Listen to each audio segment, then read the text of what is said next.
idea po. Ayan. Kaya kung may gusto pa kayong matutunan, pwede nyo rin po i-suggest yan mamaya. Salamat po.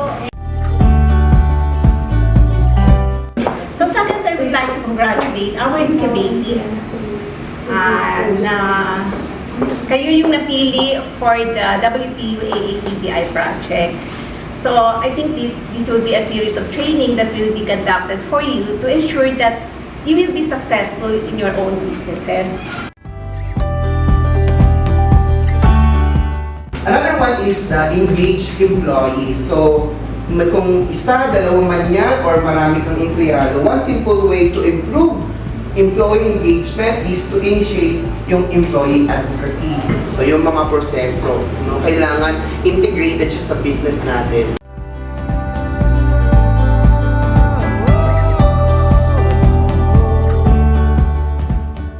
Business communication is how employees and the management interact to reach organizational goals. Po sir, katulad po ng mga sequence product, yung sequence processing. Sinasabi nga natin dito noong nakaraan, walang supply ng isda sa palengke. Kulang. Hopefully, kahapon nag-uusap ng mga Chinese, hopefully mabago namin ang aming structure. Yan ang problema. Kaya kasi marami po ako bilang presidente po ng PISAPOC sa aming Nobuno, Etay Palawan. Kailangan din ng mga members ko yung mabigyan din sila. So ito po, meron pa akong solusyon. Kasi nga yung problema identify ko dito, yung aquaculture sa market, kaysa ito sa kagad yung problema ang market. Di ba, contain supply.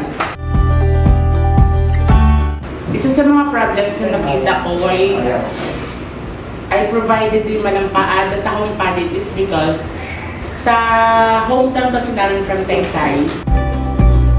Combustible at mataas ang heating value niya. So, what we do is, marami na pong naglipan ngayon ng mga briquettes sa market, international and local.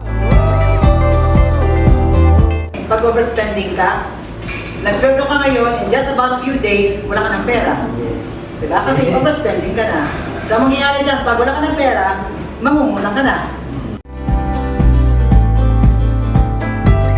May pera na pumapasok, yung tinatawag nating passive income, na hinahayaan na natin sa bangko yan na kumita. No? Yan ang pinaka-dream natin, na hindi natin kailangan magpagod para pambayad ng kuryente, pambayad sa konsumo, para makikita niyo yung grow ng inyong business. Kaya sinasabi ni Sir kanina, kung ano ang kita niya doon sa talaba, kukunin niya lang. Ibig sabihin yung natira, yun ang kanyang improvement ng kanyang. Ko lang sa inyo. Huwag kayong mag-variety ng business kung hindi nyo pa nakuha ang isa. Hintayin nyo mag-successful yung isa bago kayo engage into another business. Katulad sa kanya. Kung ano ba nauna po? Is enterprise po. No? So okay naman siya. Okay naman siya. Okay, that's good. Bago ka nag-degree. So that's very good. Basta ganun po muna. Yung mga multiple, kasi isa sa makakabankrupt sa isang negosyante, yung multiple, iba-iba.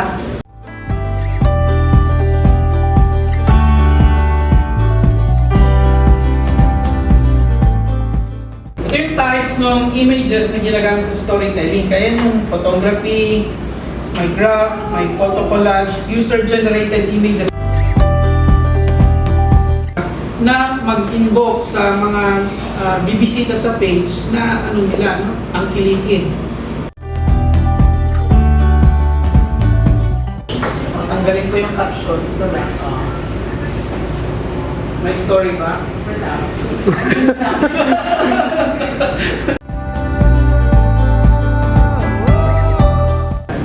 Get ready to experience the tantalizing flavors of the Malampayan Tahong Party.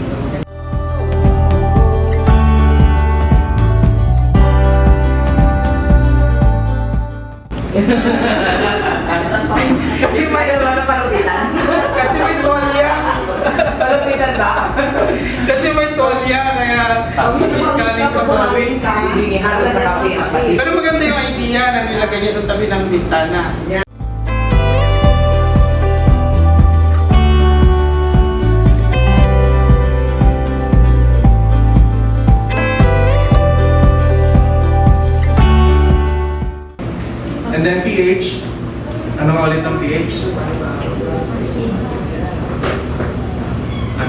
ulit?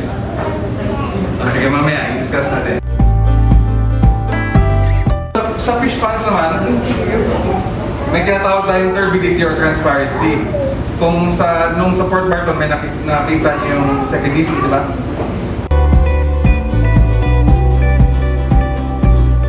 Bababa ang pH mo, tataas. Bababa. Lalo yung acid rain, no? Bababa. Bababa, di ba? But since marami kang bases or alkalines sa tubig mo, neutralize na agad yung mga acid na yon. Gusto ko lang maintindihan nyo muna, internalize nyo yung... Ito kasi tool to ng aquaculturist.